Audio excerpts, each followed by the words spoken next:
اعوذ باللہ من الشیطان الرجیم بسم اللہ الرحمن الرحیم الحمدللہ رب العالمین والصلاة والسلام علی اشرف الانبیاء والمرسلین وعلی آلہ الطیبین الطاہرین لا سیما بقیۃ اللہ العظم اما بعد فقد قال اللہ الحکیم فی کتابہ الکریم بسم اللہ الرحمن الرحیم ان الدین عند اللہ الاسلام. صلوات پڑھیں محمد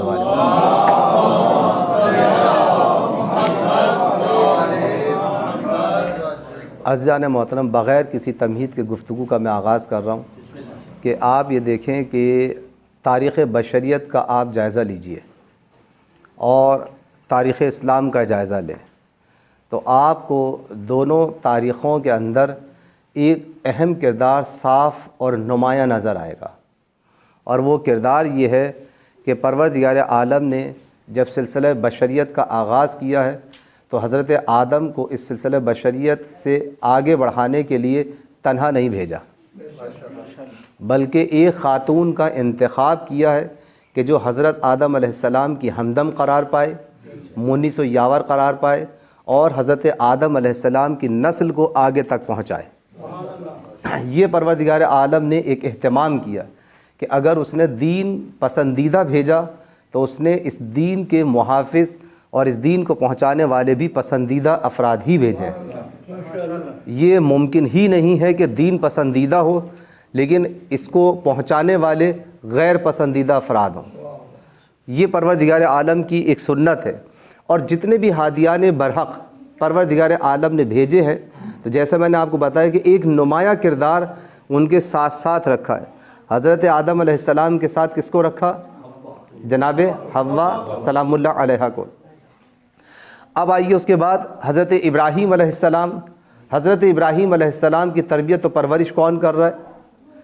آپ یہ دیکھیں کہ دشمن کو یہ بات پتہ نہیں چلی کہ حضرت ابراہیم علیہ السلام کی ولادت ہو چکی ہے، اور حضرت ابراہیم علیہ السلام کو اتنے خفیہ طور پر ان کی والدہ ماجدہ نے پالا ہے کہ جب یہ اپنی ماں کے قد کے برابر ہو گئے تب قوم کے سامنے ظاہر ہوئے. تو آپ یہ دیکھیں کہ حضرت آدم علیہ السلام کا اس پورے عرصے کے اندر ایک کردار تھا جو تحفظ کر رہا تھا، وہ کردار خاتون کا کردار ہے. ایسا ہی ہے، اب یہ خاتون کبھی ماں کے روپ میں آئی ہے، کبھی ہمدم کے روپ میں آئی ہے، اور کبھی بیٹی کے روپ میں آ گئی، اور کبھی بہن کے روپ میں آ گئی. توجہ رکھی، یعنی جہاں جیسا ماحول تھا اور جیسی ضرورت تھی پروردگار عالم نے خاتون کو اسی طریقے سے اس مرد کی، اس ہادی کی حفاظت کے لیے معین کر دیا. آپ نے دیکھا کہ ایک ہادی کی بھی حفاظت کے لیے پروردگار عالم نے اگر انتظام کیا تو خاتون کا انتظام کیا. تو یوں کہہ دیا جائے کہ پوری تاریخ ہدایت کا صحرا جو ہے وہ خاتون کے ذمے ہے. ایسا ہی ہے، اس لیے کہ جتنے بھی ہادیان برحق ہیں اگر وہ بھی آپ کو کسی آغوش میں پلتے ہوئے نظر آ رہے ہیں تو خاتون ہے. اگر کوئی ہادی برحق تبتے صحرا کے اندر پورے دشمنوں کو للکار رہا ہے تو اس کے پیچھے ایک خاتون موجود ہے. توجہ فرمائی آپ نے. اگر ایک ہادی برحق 70,000 افراد بچے جو ہیں وہ قتل کر دیے جاتے ہیں، ان 70,000 بچوں کے قتل ہو جانے کے باوجود ہادی برحق اگر آتا ہے تو اس کا تحفظ بھی فرعون کے دربار میں بھی ایک خاتون ہی کرتی ہوئی نظر آئی. توجہ فرمائی آپ نے کہ آپ دیکھیں پروردگار عالم نے کس طریقے سے خاتون کہ جسے ہم اہمیت ہی نہیں دیتے ہیں. حد یہ ہے کہ آپ معاشرے کی غلاظت دیکھیں، پستی اور کمبختی دیکھیں کہ بعض معاشرے ایسے ہیں کہ جو عورت کو اپنے جوتے کے برابر سمجھتے ہیں، حالانکہ آپ یہ دیکھیں کہ پروردگار عالم نے کہ جسے تم نے اتنا حقیر بنایا تھا پروردگار عالم نے اسے کتنا عظیم بنا دیا کہ اپنے ہادیوں کو اس کی آغوش میں پہنچایا ہے. حضرت عیسیٰ علیہ السلام کو آپ دیکھیں، کس نے تحفظ کیا؟ حضرت عیسیٰ علیہ السلام کا. کس کے ذریعے حضرت عیسیٰ اس دنیا میں تشریف لا رہے ہیں؟ وہاں پہ بھی تحفظ کرنے والی حضرت مریم سلام اللہ علیہا ہے. اب آ جائیں جو آخری حجت ہے انبیاء میں، توجہ فرمائی آپ نے، جو ہادی برحق ہے، جو جسے یوں کہا جائے کہ تاریخ بشریت کا سب سے بڑا کردار ہے، جو سید المرسلین ہی نہیں ہے بلکہ یوں کہا جائے کہ سید الانسان ہے. یعنی جہاں انسانیت آ کے اپنے عروج پہ پہنچ جاتی ہے اس ذات کا نام محمد مصطفیٰ ہے۔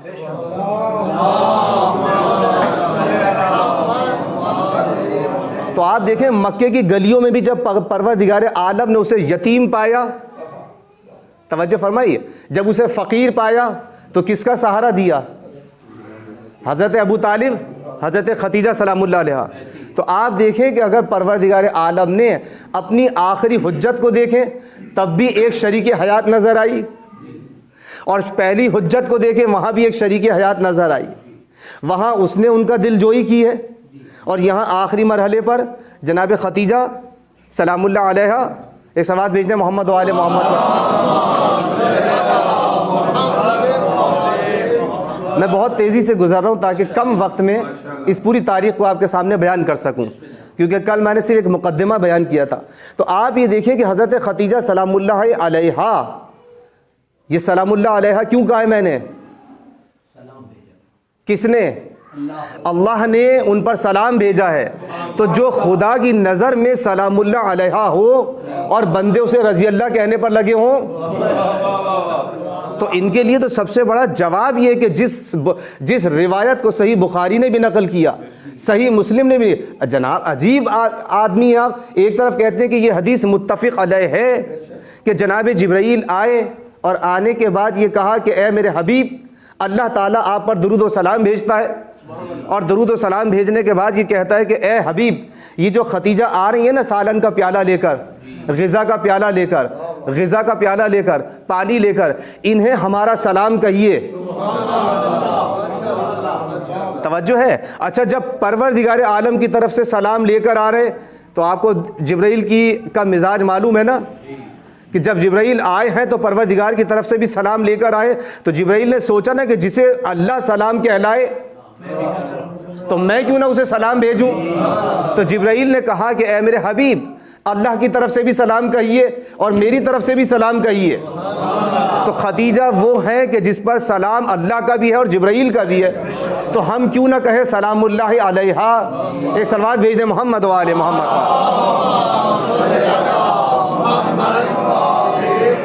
اب یہاں سے آپ جناب خدیجہ کی ذہانت، فقاہت اور سمجھداری کا اندازہ لگائیں کہ یہ بھی کہہ سکتی تھی کہ وعلیکم السلام یا رسول اللہ، نہیں، آپ دیکھیں بی بی نے جواب کیا دیا ہے، وہ سلام ہے، هو السلام وعلیکم السلام وعلیہ السلام، اللہ بھی سلامتی ہے، وہ سلام ہی سلام ہے، اور جبرائیل پر بھی سلام ہو، اور اے یا رسول اللہ آپ پہ بھی سلام ہو۔ آپ دیکھ رہے ہیں کہ جناب خدیجہ اس موقع پہ سلام بھیج رہی ہیں۔ ایک صلوات بھیج دیں محمد و آل محمد۔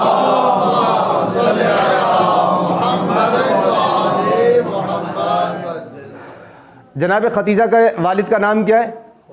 خویلد، خویلد بنت اسد بن عروہ، ٹھیک ہے نا۔ ان کے والد، ان کے دادا جنہیں یوں کہا جائے کہ عبد مناف ہیں، اور وہی پیغمبر صلی اللہ علیہ وآلہ وسلم کے بھی جد اعلیٰ ہے۔ تو دونوں کا شجرہ کہاں ملتا ہے؟ عبد مناف سے، جناب قصی سے، کیونکہ عبد مناف بیٹے ہیں کس کے؟ جناب قصی کے۔ تو دونوں کا شجرہ ملتا ہے جا کے جناب عبد مناف سے، تو خاندانی اعتبار سے یہ بھی سید۔ اچھا، اگر میں یہ کہہ دوں کہ جناب یہ تو آپ نے اپنی طرف سے کہہ دی بات، اس لیے کہ سید المرسلین تو معلوم ہے، تو روایت سن لیجئے۔ آپ دیکھیں جناب خدیجہ کے لیے پیغمبر اکرم صلی اللہ علیہ وآلہ وسلم نے، جس میں یوں کہا جائے کہ تمام شیعہ سنی روایات موجود ہیں، صحیح بخاری کے اندر، صحیح مسلم کے اندر، صحیح ترمذی کے اندر، مسند احمد ابن حنبل کے اندر، اور تمام کتابیں آپ جا کے پڑھیں، ان کے اندر 3 الفاظ آپ کو واضح طور پر ملیں گے جو کسی کے لیے استعمال نہیں کیے حضور نے۔ خیر نساء العالمین، توجہ کیجئے گا، خیر کا لفظ استعمال کیا جناب خدیجہ کے لیے، جناب مریم کے لیے، جناب فاطمہ زہرا سلام اللہ علیہ کے لیے۔ یعنی آپ یہ دیکھیں کہ حضور کو ضرورت کیوں محسوس ہو رہی ہے؟ حدیث افضلیت کے نام سے یہ احادیث مشہور ہے، احادیث خیر کے نام سے یہ احادیث مشہور ہیں کہ خیر النسائہا مریم و خدیجہ بنت خویلد۔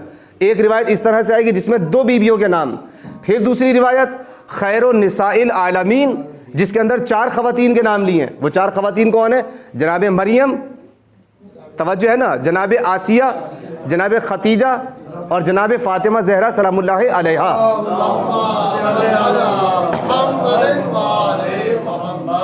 یہ خیر کا لفظ استعمال ہوا. اسی طرح سے افضل کا لفظ استعمال کیا کہ افضل نساء العالم. توجہ ہے نا کہ افضلیت کا لفظ بھی استعمال کیا.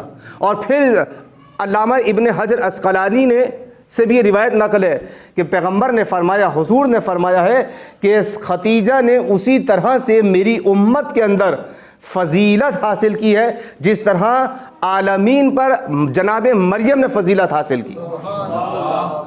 توجہ فرمائی آپ نے.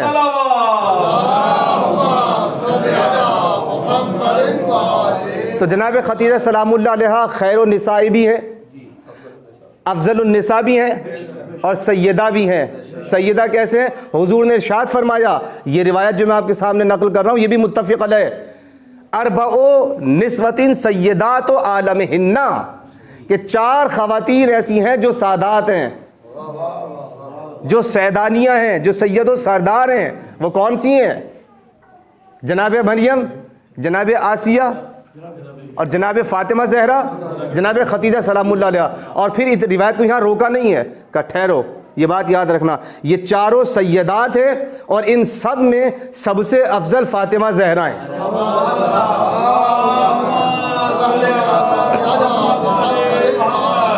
یہاں تک بات طے ہو گئی. اس کا مطلب یہ کہ اگر وہ سید المرسلین ہیں تو یہ بھی سیدہ ہیں.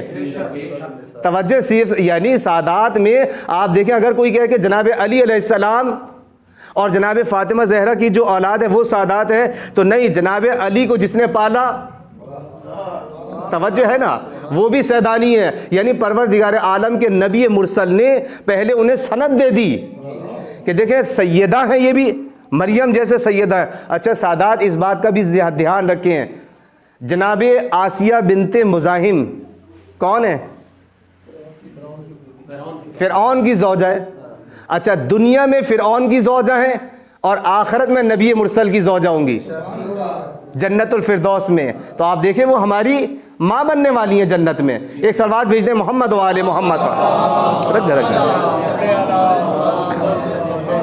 نعرہ تکبیر, نعرہ رسالت, یا رسول اللہ, ایمان, نعرہ حیدری. توجہ ہے نا آپ کی. آپ دیکھیں جو میں نے آیات آپ کے سامنے پیش کی تھی, جناب خدیجۃ الکبریٰ کے 2 لقب آپ کے سامنے اور بیان کر دوں کہ اسلام سے پہلے جناب سیدہ صدیقہ طاہرہ کے 2 القاب اور مشہور تھے, بلکہ یوں کہوں کہ 3 القاب اور مشہور تھے. کون کون سے؟ ایک لقب آپ کے سامنے موجود ہے جو آپ سب جانتے ہیں, وہ ہے ملیکۃ العرب. پورے عرب میں ملیکہ کے نام سے مشہور تھیں, پورے یعنی سرداری وہاں پر مشہور تھی. بس یوں کہہ دیا جائے کہ عرب انہیں ملیکہ کہتے تھے, رسول نے انہیں سیدہ کہا ہے. توجہ ہے نا. اچھا اب اس کے بعد دیکھیں جناب خدیجۃ الکبریٰ شادی سے پہلے ہی, اسلام کے دائرے میں آنے سے پہلے بھی یکتا پرست تھیں. ایک لمحے کے لیے بھی جناب خدیجہ نے بت پرستی نہیں کی ہے. یہ بات ذہن میں رہنی چاہیے.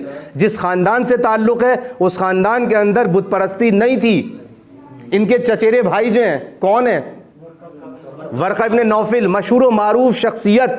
کہ حد یہ ہے کہ جنہیں کتابوں کا علم تھا, اور عرب کے اندر مکہ کے اندر سب سے زیادہ 4 عابد مشہور تھے, ان 4 میں یہ شامل تھے. ہر طرح کا مشورہ جناب ورقہ ابن نوفل سے لیا کرتی تھی. کیونکہ دامن وقت میں گنجائش نہیں ہے, میں بہت تیزی سے گزرنے کی کوشش کر رہا ہوں, آپ جلدی جلدی میری معروضات کو سننے کی کوشش کریں گے انشاءاللہ. ایک صلوات بھیج دیں محمد و آل محمد.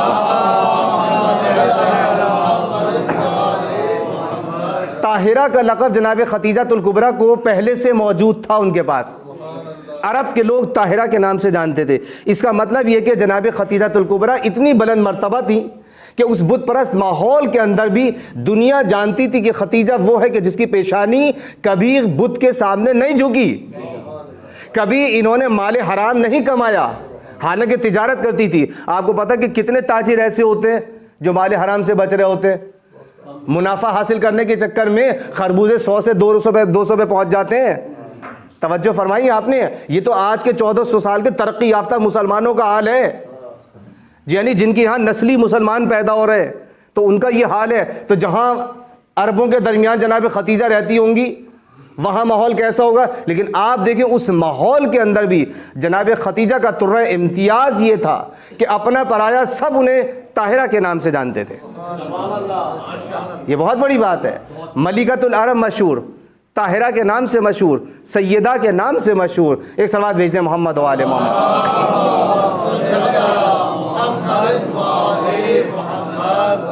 اور آخری جملے جو میں نے کل آپ کے سامنے بیان کیے تھے سورہ ضحیٰ کے، اس کی میں وضاحت کر کے آج بات کو ختم کرنا چاہوں گا کہ نبی کریم صلی اللہ علیہ وآلہ وسلم کو آپ نے دیکھیں خداوند عالم نے اس سورے کے اندر کے جو 93 نمبر سورہ ہے، کیا جملہ کہا ہے کہ والضحیٰ، چاشت کی قسم، روشنائی کی قسم، واللیل اذا سجا، اور رات کی تاریکی کی قسم کہ اے میرے حبیب ہم نے تمہیں تنہا نہیں چھوڑا.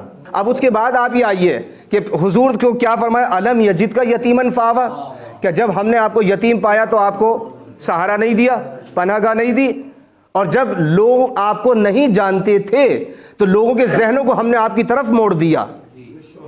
توجہ فرمائیے آپ نے، یعنی ہم نے آپ کو تنہا نہیں رہنے دیا، اور جب ہم نے آپ کو فقیر پایا تو ہم نے آپ کو غنی کر دیا. کل میں نے جملے کی وضاحت کی تھی نا کہ یہاں پہ جو لفظ عیال کا لفظ استعمال ہوا عائلن، اس کے کیا کتنے معنی ہیں؟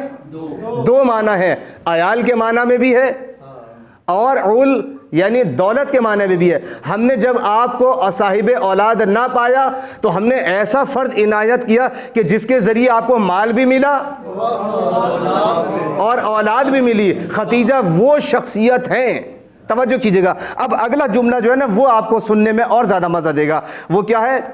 توجہ کیجئے گا. فَأَمَّا الْيَتِيمَ فَلَا تَقْهَرْ، اے میرے حبیب ہم نے تمہیں یتیم پایا تھا تو دیکھو ہم نے تمہیں سہارا دیا تھا.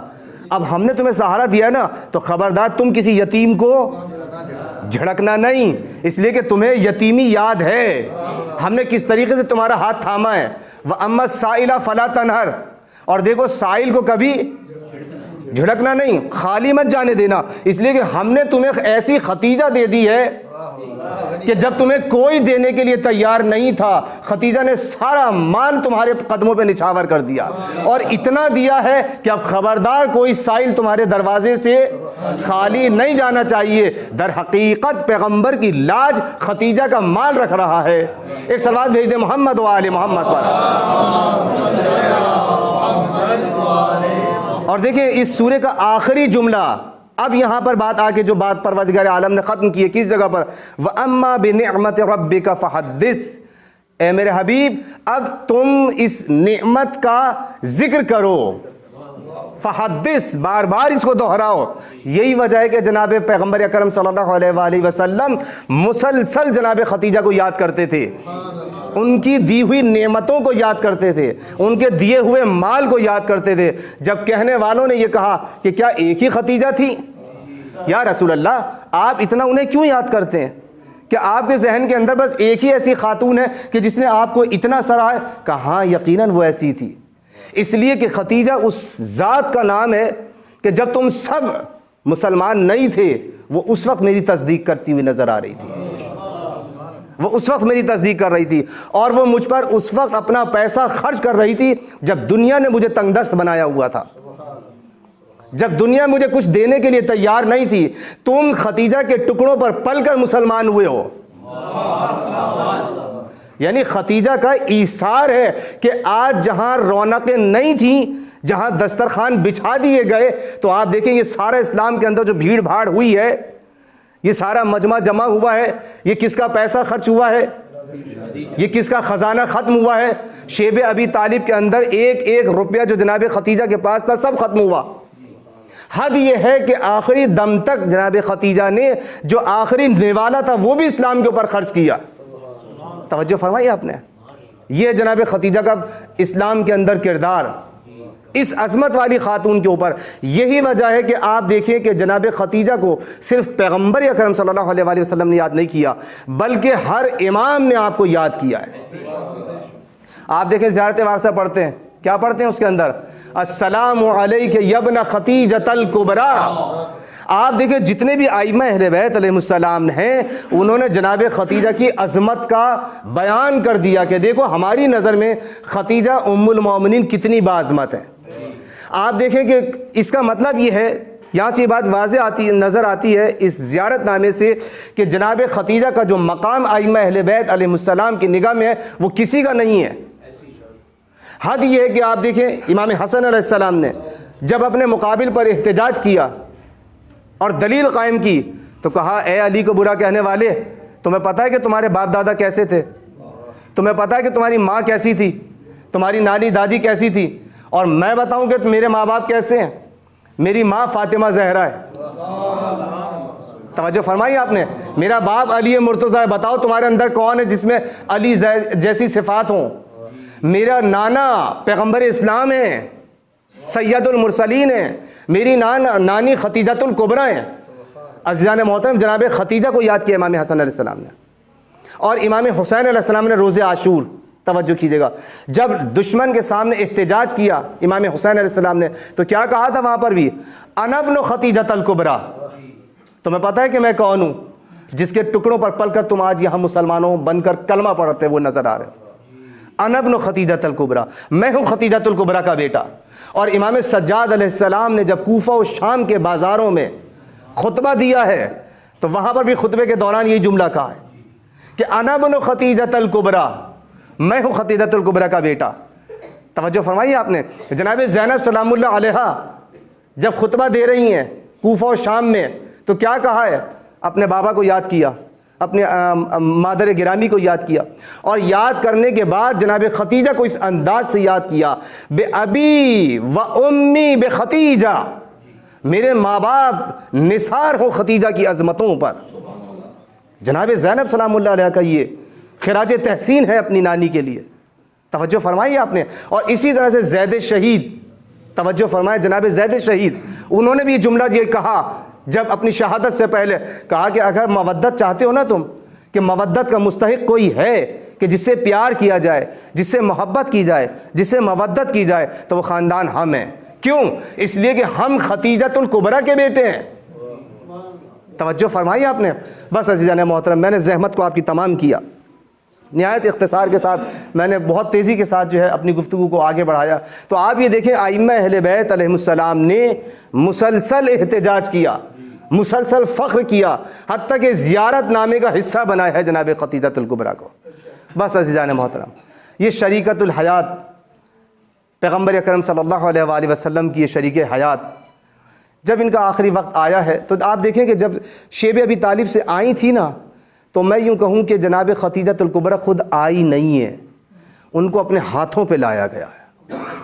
اتنی بیمار پڑ چکی تھیں، یعنی اپنے حصے کا کھانا بھی سب کو کھلایا انہوں نے، جناب ختیجۃ الکبریٰ نے۔ اور وہاں سے آنے کے بعد پھر جناب ختیجہ کو صحت نصیب نہیں ہو سکی، اتنے فاقے کیے ہیں وہاں پر۔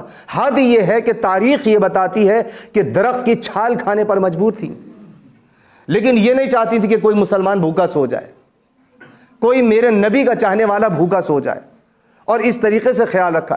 اب اپنے پاس پیغمبر اکرم صلی اللہ علیہ وآلہ وسلم کو بلایا، آخری وقت ہے، اور جناب سیدہ سلام اللہ علیہ بھی پاس موجود ہے۔ 5 سال کی جناب فاطمہ زہرا ہے، توجہ کیجیے گا، کتنے سال کی ہیں؟ صرف 5 سال کی ہیں یہ بی بی۔ جب جناب ختیجہ دنیا سے گئیں تو جناب سیدہ 5 سال کی تھیں، اور جب جناب سیدہ دنیا سے جا رہی تھی تو جناب زینب سلام اللہ علیہ 5 سال کی تھی، 4 سال 5 سال۔ اور جب امام حسین دنیا سے گئے ہیں تو میں کہہ دوں کہ ختیجۃ الکبریٰ، ننھی ختیجہ، ننھی فاطمہ زہرا زندان شام میں 4 سال کی تھی۔ عجیب خواتین ہیں جن کے اوپر اتنے مظالم ہوئے ہیں، جنہوں نے اسلام کے لیے اتنی زحمتیں اٹھائی کہ کسی نے نہیں اٹھائی۔ جناب سیدہ طاہرہ، توجہ کیجیے گا، ختیجۃ الکبریٰ نے پیغمبر اکرم صلی اللہ علیہ وآلہ وسلم کو اپنے قریب پایا۔ کیا دیکھا حضور نے؟ کہ جناب ختیجہ کی آنکھوں سے آنسو جاری ہیں، گریہ کر رہی ہیں۔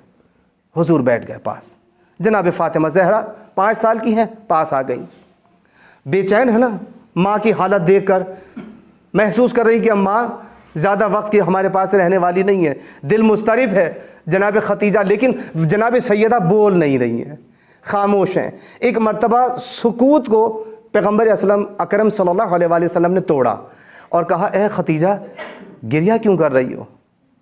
کہنے لگی یا رسول اللہ، توجہ کر،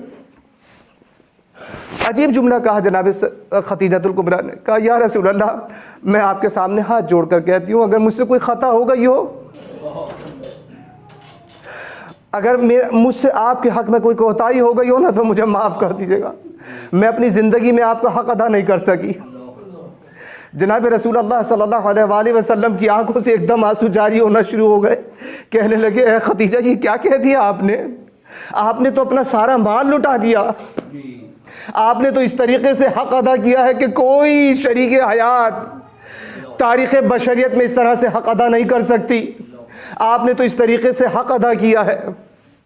جناب خدیجۃ الکبریٰ نے ایک مرتبہ فاطمہ زہرا سلام اللہ علیہ کو قریب بلایا، بیٹی قریب آ. ایک مرتبہ اپنے سینے سے لگایا اور جناب فاطمہ زہرا سلام اللہ علیہ کا ننھا سا ہاتھ اپنے ہاتھ میں پکڑا اور اپنے سینے پر رکھ کر کہا یا رسول اللہ اپنا دوسرا ہاتھ دے دیجئے. نبی کریم کا دوسرا ہاتھ اپنے ہاتھ میں پکڑا اور عجیب وصیت کرنا شروع کی ہے. کہا یا رسول اللہ میری آپ سے یہ وصیت ہے کہ میرے چلے جانے کے بعد میری اس بچی کا خیال رکھیے گا، اس لیے کہ میرے چلے جانے کے بعد میری یہ بچی یتیم ہو جائے گی. عجیب جملہ ہے. میں کہوں گا بی بی آپ جناب سیدہ کے لیے اتنا پریشان کیوں ہو رہی ہیں؟ بی بی نے عجیب جملہ کہا اس وصیت نامے میں اپنے، اور کہا کہ یا رسول اللہ ایسا نہ ہو کہ میرے چلے جانے کے بعد کوئی سیدہ سے بلند آواز سے بات کرے، ارے کہیں ایسا نہ ہو کہ کوئی میری زہرا کے تماچا لگا دے، اس کا خیال رکھنا. میں کہوں گا اے بی بی آخر کیا بات ہے، یہ آپ ایسے جملے کیوں ادا کر رہی ہے؟ کہیں آپ کی نگاہ میں وہ تاریخ تو نہیں ہے کہ کوئی دروازے پر آنے والا ہے جو سیدہ کے دروازے پر بلند آواز سے کہے گا کہ ارے ابوالحسن کو نکالو؟ عزیزان محترم میں کہوں گا ہاں عزیز آپ نے بی بی آپ نے وصیت کی ہے، آپ نے وصیت کر دی کہ جناب رسول اللہ صلی اللہ علیہ وآلہ وسلم سے یہ وصیت کی ہے کہ کوئی میری زہرا کو تماچا نہ لگا دے. میں کہوں گا اے بی بی کیا آپ اس منظر کو دیکھ رہی تھی کہ جناب سیدہ اس وقت کیا ہوگا کہ جب علی مرتضیٰ کے گلے میں رسن بندی ہوگی اور ظالم کا تماچا ہوگا. علامہ ذیشان حیدر جوادی نے بھی اس موقع پر یہ جملے ادا کیے کہ بی بی کی شان میں وہ گستاخی ہوئی کہ بی بی زمین پر تڑپ رہی تھی اور اس کے بعد پھر ایک وصیت اور کرنے کے لیے کہا. عجیب جملہ تھا. بس عزیزان محترم آپ نے گریہ کہ میں نے زحمتوں کو تمام کیا، عجیب جملہ ہے. اب اس کے بعد رسول اللہ صلی اللہ علیہ وآلہ وسلم سے کہا کہ یا رسول اللہ اب آپ تھوڑی دیر کے لیے باہر چلے جائیے، اب مجھے اپنی زہرا سے کچھ کہنا ہے، اپنی زہرا سے مجھے کچھ کہنا ہے. حضور اٹھ کر باہر چلے گئے، جناب سیدہ کو اپنے قریب بلایا، اپنے سینے سے لگایا، کہا بیٹی اپنے بابا کا خیال رکھنا، اپنے بابا کا خیال رکھنا. اور دیکھو مجھے شرم آتی ہے تمہارے بابا سے یہ کہتے ہوئے کہ جو ابا وہ پہنتے ہیں نا اس کا مجھے کفن دینا. میں کہوں گا ہاں آپ اندازہ لگائیں وہ بی بی کہ جو اپنے کفن کے لیے اپنے شوہر سے کبھی خواہش نہ کر سکی، اس نے زندگی میں کیا خواہش کی ہوگی. ہاں عزیزاؤ میں کہوں گا یا اے بی بی آپ کے لیے کفن کا انتظام بھی ہوا. نبی کریم نے آپ کی بیٹی کو فاطمہ زہرا کو دلاسا بھی دیا، لیکن ہائے فاطمہ زہرا کی وہ 4 سال کی ننھی فاطمہ زندان شام میں جو اپنے بابا کو یاد کرتے کرتے اے بابا کہاں چلے گئے، جسے کفن بھی نصیب نہ ہوا، اپنے بابا کو تڑپ کے یاد کرتے کرتے اس دنیا سے چلی گئی.